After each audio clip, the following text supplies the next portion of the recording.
Hallo. Schönen guten Tag. Wir sind Pitlet Studio TV. Ja. Warum guckst du so komisch? Weil du mit so einer hohen Stimme angefangen hast. Ach so, ja, ich habe irgendwie was ja nicht. Ich bin ein bisschen durch den Wind oder was, weil in der letzten Folge musste ich so laut lachen. Ich hoffe diesmal nicht. Genau. Und wir machen Computerspiele, haben ein neues Studio gegründet. Vorher waren wir Piranha Bytes dabei bei Piranha Bytes und haben jetzt irgendwie ein Thema Q&A, Oktober, genau. Also eure Fragen beantwortet. Ist jetzt richtig? Genau, ihr habt nämlich ganz fleißig wieder ganz viele Fragen geschickt. Genau. Und die werden wir jetzt bemühen, also wir bemühen uns darum, da jetzt möglichst viele von zu beantworten. Vielen Dank dafür im Übrigen, das ist toll. Solltet ihr neue Fragen haben oder so und die sollten hier nicht beantwortet sein, das machen wir natürlich regelmäßig. Ihr könnt gerne auch in die alten Folgen gucken.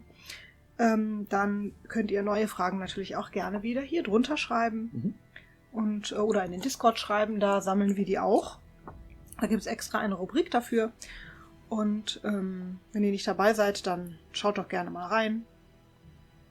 Los geht's.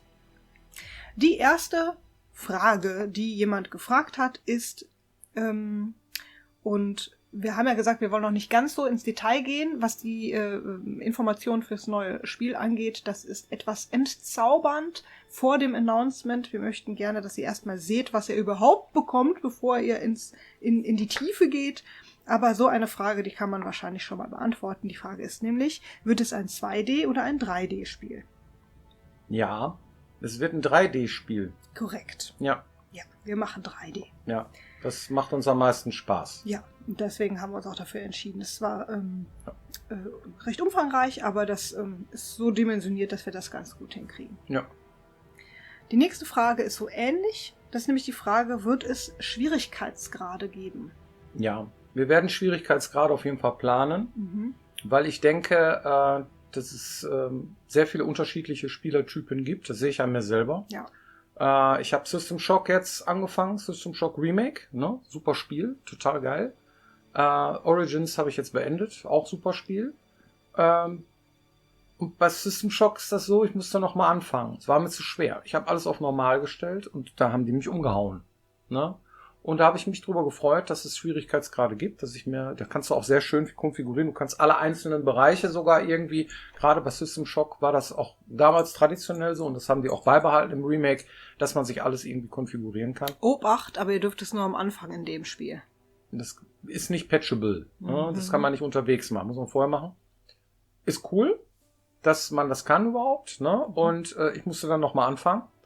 Auf der Konsole spielen wir das, ne? Auf der Xbox Series X. Und da war ich froh, dass es das gibt. Und deswegen weiß ich, wie wichtig das ist. Und wir werden uns bemühen, das hinzukriegen. Wenn nicht, dann schauen wir mal. Es gibt ja auch Spiele, die haben keinen. Die brauchen vielleicht keinen, keine Ahnung. Ne? Müssen wir mal gucken. Ja, also wir wissen halt nicht, wie schwer das ist, so ein Feature einzubauen, wie Schwierigkeitsgrade. Wir haben zwar Ideen dafür, wie es theoretisch Klar, ist, haben wir ja schon oft gemacht, ne? Aber wir müssen das einfach noch umsetzen und genau. Deswegen sagen wir werden uns darum bemühen. Ja. Die nächste Frage ist eine etwas allgemeinere, die ist nämlich, wie erzeugt man denn eigentlich Immersion? Immersion. Was bedeutet dieses Wort? Das bedeutet, dass wir den Spieler in die Welt saugen. Damals hat Tom Putzki vor mir gestanden und da mussten wir Piranha Bytes bewerben und Gothic bewerben damals so. Ne?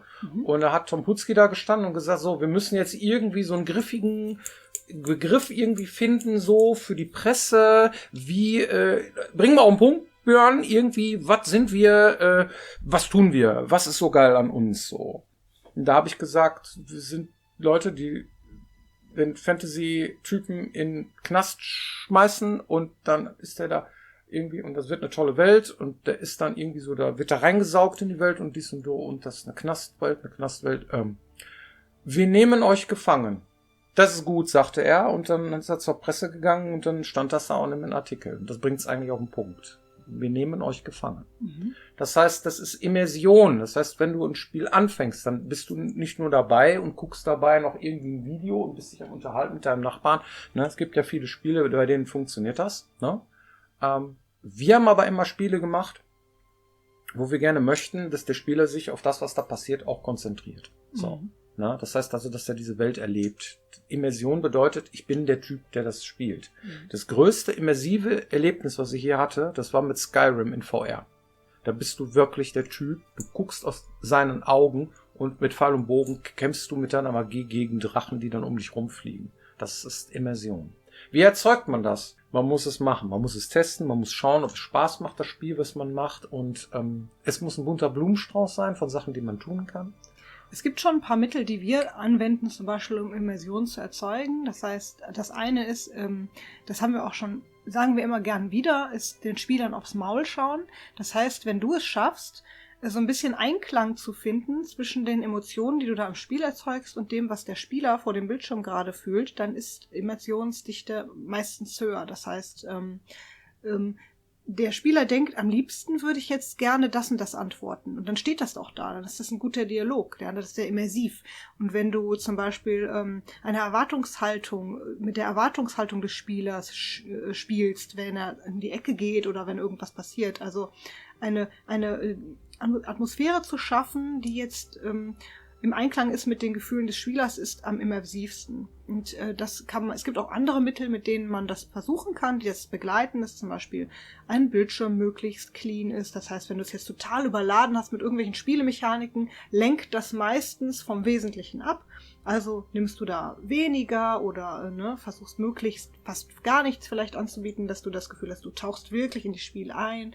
Und das hat auch ganz viel mit Entscheidungen zu tun, die der Spieler hat. Und diese Mittel wendet man an, um dem Spieler quasi ein Erlebnis zu geben, in dem er möglichst das Gefühl hat, ich darf jetzt auch entscheiden. Also dass dann auch bei Auswirkungen zum Beispiel von Quests. Manchmal ist ein Spiel so mechanisch gemacht oder generisch gemacht, dass man dem Spiel das gar nicht zutraut, dass es mehr kann, als es da gerade zeigt. Und wenn das Spiel dann sagt, wenn jemand zu dir sagt, irgendwie, beeil dich, und du hast dann gehört, ach, naja, das blöde Spiel, das ist ja eh egal, was der sagt. Ludonarrative Dissonanz. Genau, und dann später merkst du, ups, ich hätte mich tatsächlich beeilen sollen, weil jetzt ist irgendjemand da hinten über die Klippe gehüpft und wenn ich das nicht gemacht hätte, dann hätte ich das verhindern können. Dann sind das so Dinge, dass ich dem Spiel auf einmal mehr zutraue und dann fühlt es sich echter an. Ja? Also, dass das Spiel so ein bisschen Dinge tut, um dir zu sagen, nein, ich bin nicht egal. Das ist wichtig, was du hier jetzt entscheidest. Du musst mal gucken, was würdest du jetzt wirklich tun, wenn du jetzt hier wärst und nicht irgendwie den Pöppeln hinterherlaufen oder so, sondern du musst auch ein bisschen nachdenken und das erzeugt auf jeden Fall auch Immersion. Was auf jeden Fall, ich bin ein Spieler, der sehr viel Immersion schätzt. Also das Spiel mit einer sehr großen Immersion, was ich jetzt gespielt habe, das war Assassin's Creed Origins. Weil ich habe es gespielt, als wäre ich der Typ selber. Und das glaubt man gar nicht, dass das Spiel das kann. Ne, weil gerade Assassin's Creed den Pöppeln nachjagen, also die habe ich immer ausgemacht. Ich habe nie Quest-Pöppel benutzt, wenn ich sie nicht musste. Und also Quest-Marker sind damit gemeint, dass wo muss ich jetzt hin, wo sind die Typen, wo und so weiter. Sondern ich habe das Spiel sprechen lassen. Ich bin auch nie rumgeflogen und habe Schnellreise gemacht. Ich bin immer irgendwo hingeritten und habe die Welt auf mich wirken lassen. Und wenn man dann tatsächlich der Spieler ist, ne, der dann da, dem man aufs Maul schaut. Aufs Maul schauen heißt für uns, man schaut zu, wie der Spieler unsere Dialoge anklickt. Das heißt, was würde er sagen wollen? Das heißt, wenn er etwas anderes sagt, als da als Option steht, dann müssen wir die Option, die er sagt, da hinschreiben. So ist das gemeint. Mhm. Und das ist so ein Ding, dann rennst du dann halt durch die Welt und was siehst du, was erlebst du? Wo sind Längen? Wo ist es zu dicht? Ja, ist die Wegbeschreibung gut genug? Ja, solche Dinge, dass man nicht ständig auf die Karte gucken muss. Karte ist gut, wenn sie da ist, ne? Aber die Welt soll man auch erleben können. Das heißt, man soll in der Welt stehen können, im Idealfall, sich umgucken und zu wissen, wo man ist. Hat bei Origins, bei dieser riesigen Welt ganz gut funktioniert. Ja, glaubt man gar nicht, ne? Also viele spielen es nämlich nicht immersiv, das will ich damit sagen, aber das kann man tatsächlich. Ja. Also man kann sich das Spiel auch so machen. Und manche Spiele lassen das zu, manche Spiele dann nicht. Das heißt, wenn der NPC sagt, geh da hinten durch die 2 Türme und du guckst dann, die sind dann nicht da. und die Wegbeschreibung stimmt zum Beispiel einfach überhaupt nicht, dann ist das natürlich ernüchternd und ist schlecht. Das ist dann nicht besonders immersiv, ja. Ich fand es schade, dass sie die Kommentare der NPCs nicht in die Quest mit reingetan haben, ins Log. Ja. Ja? Das wäre noch cooler gewesen. Man muss aufpassen, was sie dir sagen, und dann musst du dir das im besten Fall aufschreiben oder merken, was er sagt. Aber das kann das Spiel. Tatsächlich. Ne? Ja, haben sie bei Odyssey jetzt nicht mehr so häufig gemacht. Und deswegen, das fand ich schade, weil das war wirklich das geilste Feature, was ein Assassin's Creed hier hatte. Die Immersion zu erzeugen. Okay, das ist jetzt eine sehr lange Antwort auf eine Frage. Mal gucken. Was kommt denn jetzt Ja, noch? da kann man echt auch noch viel mehr Immersion zu sagen, ist ein großes Thema, ja. Irgendjemand hat da hingeschrieben, könnt ihr mir sagen, wo zum Geier meine Schlüssel sind? Meistens in der Jackentasche. Und das erinnerte mich an eine Geschichte, die fand ich so gut, dass ich die Frage trotzdem mit aufgenommen habe. Und zwar die Frage, seid ihr denn abergläubisch? Denn der Björn hat mir eine Geschichte erzählt von dem Typen, der seine Schlüssel verloren hat. Ja, der Typ, der seine Schlüssel verloren hat, war, ich glaube, Jürgen hieß der, ein Kumpel von uns. Wir waren am Baggersee und der hat seine Schlüssel verloren im Baggersee. Ja, der hatte die irgendwie am Mann, an der Badehose, und dann ist ihm da reingefallen und dann hat er die gesucht und so, und die lag irgendwo im Wasser. Das war seichtes Wasser, irgendwie noch tiefes Wasser irgendwie. Ja, wenn du das da irgendwo verliest, wo warst du denn, wo, das kannst du vergessen, das ist die Nadel im Heuhaufen. Ja, irgendwann stand er da und war total am Schreien, am Brüllen und so, verdammte Scheiße, und greift ins Wasser, holt den Schlüssel raus. Und dann steht er da und sagt, ich glaube, ich habe für den Rest meines Lebens all mein Glück mit dieser Aktion hier aufgebraucht. Ne? Das ist die Geschichte, von der hier erzählt wird. So. Und da haben wir natürlich alle drüber gelacht. Das ist natürlich eine super lustige Geschichte. Aber nein, ich glaube an so einen Quatsch nicht. Ich habe da auch Physik studiert und ich weiß, wie das mit der Wahrscheinlichkeit ist, ne? Dass wenn du 6 mal eine 6 würfelst, dass der nächste Wurf eines Würfels nicht bedeutet, da kommt auf gar keinen Fall die 6, weil das ist ja jetzt aufgebraucht, sondern die Wahrscheinlichkeit ist genauso 1/6, wie sie vorher war. Das ist natürlich in der Masse, empirisch irgendwie, kommt die 6 so und so oft oder so, aber gerade für diesen konkreten Fall, wenn ich den Würfelwurf mache, ist es immer noch 1/6. Da bin ich nicht abergläubisch, nein. Nächste Frage ist eine persönliche Frage an dich. Ja. Was hat der Björn? Diese Frage kam wirklich oft, muss ich jetzt an über mehrere Folgen hinweg kam immer wieder diese Welche Frage. denn jetzt? Was hat der Björn denn da alles am Gürtel? Ach du lieber Gott. Ja. Jetzt? Oh, da bin ich ja gar nicht vollständig. Dann hol ich mal was. Ja. Das Lustige an dieser Sache ist, dass der Björn mit seinem Gürtel wirklich oft, ihr werdet das nicht glauben, als offizieller wahrgenommen wird. Wenn wir irgendwo zusammen sind, dann kommen unwahrscheinlich viele Leute, die fragen dann, ja, wo geht's denn hier lang? Wo finde ich denn das und das? Oder darf man denn hier bla bla bla? Oder entschuldigen Sie bitte, haben Sie vielleicht irgendwie, weil die Leute dann denken, der arbeitet irgendwo da oder ist vielleicht. Ich bin immer der Offizielle. Ne? Ja. Das liegt an dieser Tasche, die ich dann immer an der Seite habe. Ich sehe immer aus, als wenn also so renne ich normalerweise in der Gegend rum. Da ist immer so eine Tasche. Da ist Algovir drin, ne? Das ist gegen Viren. Da habe ich hier ein Mikrofon, was wir da benutzen für irgendwelche Spontan und so. Ja. Dann habe ich hier noch ein Ersatzmikro drin. Dann habe ich hier noch irgendwelche immer Sachen, gut ausgerüstet. so Dinger, die ich verteilen kann, und was für einen Magen. Also das sind Emser-Pastillen. Da unten ist noch irgendwie Kopfhörer drin. Nasenspray, Gedöns. Das ist mal das Erste. Ja, dann habe ich das wie Batman mit seinen Gadgets. Ja, ne? wirklich. In dieser Kammer, der großen Kammer, da ist mein Portemonnaie drin. Da ist mein Schlüssel drin.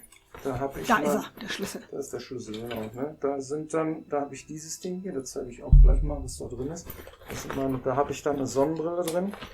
Dann habe ich da immer Stimorol Lakritz. So, das ist das. Ich habe übrigens bei weitem nicht so viel Zeug dabei. Bei mir ist Handy, Schlüssel, Ding. Björn hat mir ein Wort beigebracht, als ich ihn damals kennenlernte. Das war das Wort Schlügel Schmupahazi. Und damit habe ich nie wieder meine Sachen vergessen. Das ist total praktisch. Klären wir gleich. Ja. So, ne, das ist Lefax, das ist Anti-Pups. Da kann ja mal sein, dass man das unterwegs braucht. Kommt hier Patropazol und Kopfschmerztabletten. Kann ja auch mal sein. Ja, also Drogen. So.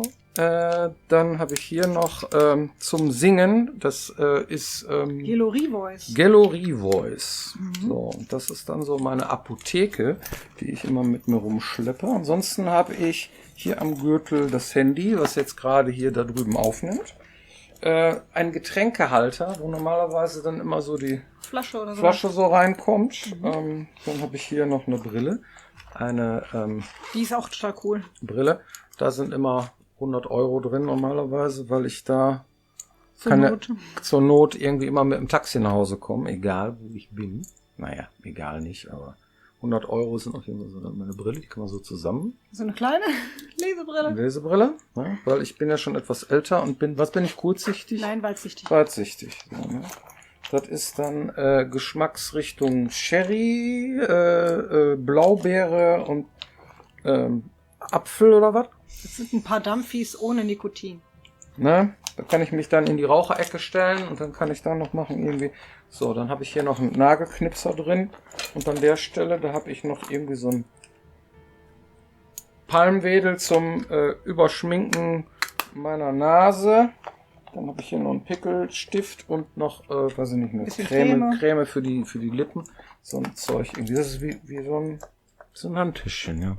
So. Habe ich da noch am Hintern was? Nee, normalerweise nicht. Normalerweise habe ich dann auch noch einen Schal am Hintern wedeln so, den ich mir dann um den Hals. Das sind meine Gadgets. Ja. Offensichtlich irritiert das ganz viele Menschen, weil die sich immer fragen, was soll das und so. Hat der Schal eine Bedeutung? Ja, ich kann ihn mir um den Hals hängen. Es gibt bestimmt Leute, die sich einen Schal am Hintern hängen und das hat eine Bedeutung. Aber bei mir ist das einfach nur, ich kann mir den um den Hals hängen. Keine Ahnung. Ja. Ja. Schlügel, Schmuppe, Hazi. Schlüssel, Geld, Schmuck, Pillen, Pi, also, ne? Paar, mein Pad für die Nase, zum Puder. Haar, Handy, ne? Zigaretten. Waren Zigaretten und die sind später ausgetauscht worden. Da sind ja immer noch Zigaretten. Ich habe mein Dampfis so, ne? Ja, genau. Das könnte man Schlügel, Schmuppe, Haar da nennen, aber... Schlügel, Schmupi, Hazi. Wenn man das einmal im Kopf hat, dann bleibt's. Ja. Aber wenn man das macht, also einmal bevor man rausgeht, einmal kurz das Wort denken, habe ich alles dabei, Schlügel, Schmuppe, Haar, alles klar, alles dabei. Das hilft wirklich total. Und seitdem vergesse ich bei weitem nicht mehr, also die Sachen, die da in dem Wort sind, vergesse ich in der Regel nicht mehr. Es sei denn, es ist irgendwas, was ich mitnehmen wollte, was nicht mit drin war. Ah ja, cool. Dann nehme ich noch eine Frage mit hinzu, und zwar die Frage, baut ihr einen Multiplayer oder einen Koop mit ins Spiel ein? Also, wir machen Indie-Spiel und wenn du einen Multiplayer machst, machst du einen Multiplayer. Machst du einen Singleplayer, machst du einen Singleplayer. Machst du ein Koop-Spiel, ist das ein Multiplayer. Dann machst du einen Multiplayer. Und ist normalerweise so. Wenn man so in die Spielelandschaft reinguckt, gibt es selten Spiele, die beides anbieten. Sowohl ein Singleplayer-Part als auch ein Multiplayer-Part. Sondern die Spiele konzentrieren sich meistens auf das Kernfeature, also Kerngeschäft, sage ich mal, wo sie hin entwickeln oder was sie da darstellen. Was auch total Sinn macht, weil wenn du eine Sache machst, dann willst du die ja auch richtig machen und gut machen, dass sie funktioniert, und für einen Multiplayer brauchst du dann potenziell Server oder ein Koop hat einfach andere Anforderungen und du musst einfach komplette Inhalte anders aufbauen. Darum ist das so. Was wir am besten können, sind Singleplayer. Also machen wir das auch. Ja. Gut, vielen Dank für eure Aufmerksamkeit und hoffentlich bis nächste Woche wieder hier, wenn es heißt Pitted Studio TV. Genau. Macht's gut. Bis dann. Tschüss. Wenn ihr neue Fragen habt, unten in die Kommentare. Ja, das stimmt wirklich. Also mit dem Ding werde ich immer gefragt, ne? Was kostet das hier? Kann ich bei Ihnen bestellen? Und hier auf der Toilette, ne? Da fehlt noch Klopapier. Und die Leute haben Angst vor dir und machen Bogen drumherum.